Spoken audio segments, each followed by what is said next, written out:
Hello there friends, welcome back to another episode of Generation Tech. My name is Alan and welcome to the new year. I hope you had a really good holiday. And more importantly, I hope you guys saw the first episode of the book of Boba Fett. And that's because today I want to talk about one of the more interesting aspects of that first episode. Now, not too many important things have happened in this first episode, so don't worry too much about spoilers that will ruin the entire series.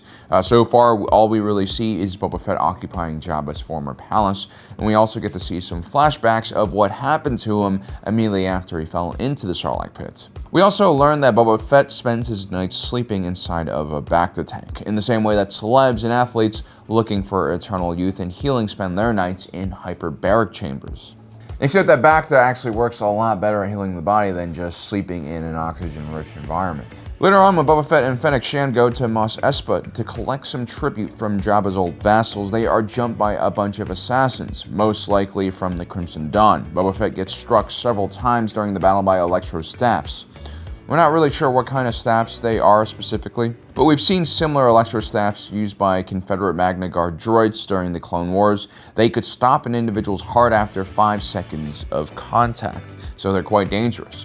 Boba Fett survives this encounter with the assassins, but then is immediately rushed back to his palace, where he is placed in his Bacta bath once again.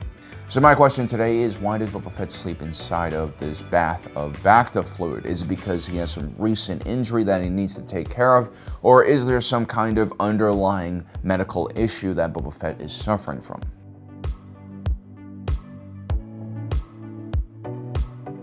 So we first see Bacta in episode 5 when Luke Skywalker has a car accident and bashes his face in. Or was it a Wampa encounter? I forget what happened. Anyway, Luke is severely injured and requires a lengthy stay in a Bacta tank. This medicinal fluid was considered a miracle one-size-fits-all healing solution. It promoted rapid regeneration of organic compounds and could be used for all sorts of injury treatments. It regrows fingernails, mends bones, closes cuts, burns, and even repairs damage done by viruses, toxins, and bacteria.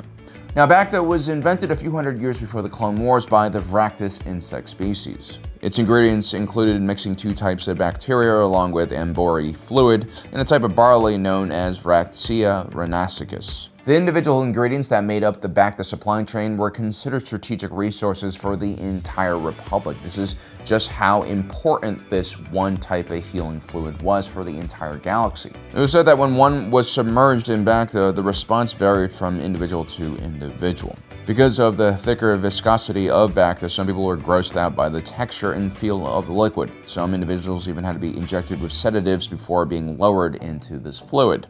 Others describe being placed into Bacta as a very relaxing and warming sensation that's almost like being placed inside the womb of one's mother.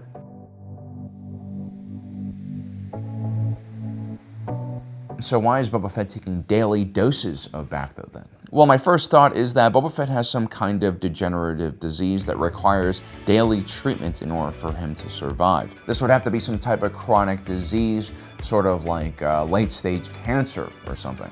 In Legends, by 1980, Boba Fett was beginning to feel the effects of his time inside of the Sarlacc pit and was beginning to take anti-cancer treatments as a result. The Sarlacc would inject its prey with powerful chemicals that alter the metabolism of an individual so that they could stay alive and fresh for consumption for at least a few hundred years to a millennia. The Sarlacc had really weak stomach acid, so it did take quite some time for it to digest and dissolve flesh. Boba Fett was exposed to the same type of chemical. He was also paralyzed by neurotoxins and was breathing in poisonous gases. The air was so terrible inside of the Sarlacc that Boba Fett had to steal oxygen from a stormtrooper's armor. We also see that when Boba Fett finally crawls out of the Sarlacc pit that he has many visible scars and burns all across his face and body. This could be from old battles and scuffles, but it's just as likely a result from some of the burns caused by the digestive acids inside of the Sarlacc's stomach. We have to remember that even though Beskar was extremely tough and resilient to most corrosive materials, the Beskar's coverage was not perfect or airtight, so some of this fluid must have seeped in between the cracks and touched his skin.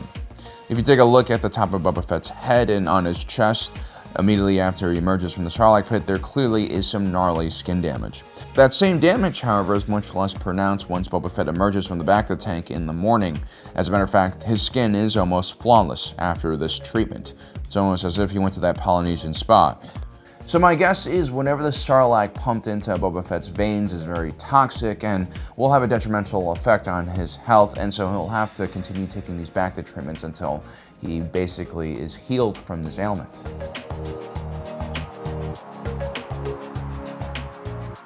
Now, the reason why Boba Fett is taking these Bacta baths could be as simple as him just realizing that he's getting older. As we mentioned before, there are plenty of athletes, celebrities, and rich folk who like sleeping in hyperbaric chambers to promote more healing and longevity. It's very possible that Boba Fett is doing this for the same reason. Judging by how the man trains and conducts himself, Boba Fett will take any advantage he can get, including taking Bacta treatments to keep his body in peak shape, especially now that he's slowing down a bit and getting a bit older. Or at least it looks like he's getting a little bit older. Boba Fett was born 32 years before the Battle of Yavin, so he'd be 41 years old by the time of the book of Boba Fett, which in itself is not that old of an age. Yeah, Boba Fett doesn't look like he's 41. He doesn't really move around like he's 41 either.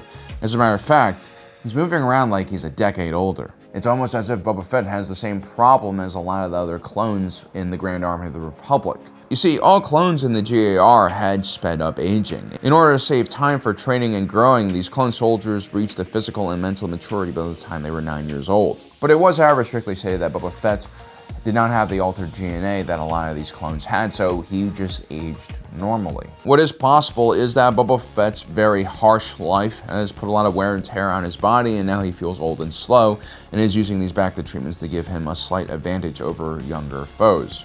Now, of course, it is possible that Boba Fett is not just using these treatments for recovery after a battle. It's very possible that he has some kind of unknown disease that has not been disclosed yet that we just don't know anything about. It could be the result of one of his many bounty hunting missions, or perhaps the price Boba Fett pays for being so adventurous.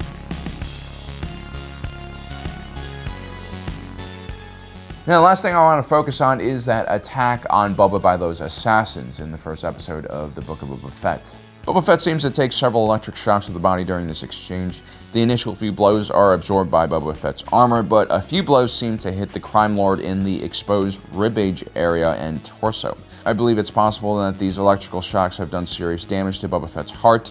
Electrical shocks can create irregular heartbeats or even completely stop your heart if you're not careful.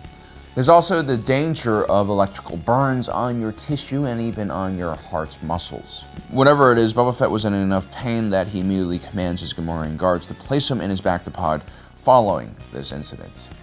So clearly Boba Fett is not as young and durable as he used to be. Now when he takes damage, it does take some time for him to heal. Hopefully very soon we'll figure out why he has his Bacta tank.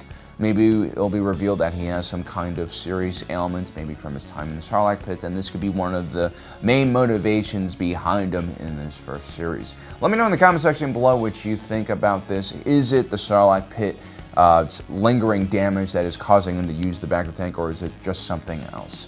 Anyway, guys, don't forget to subscribe and hit that notification button down below so you don't miss out on the rest of our awesome content. As usual, thanks for joining us today. If you're watching this, you are Generation Tech.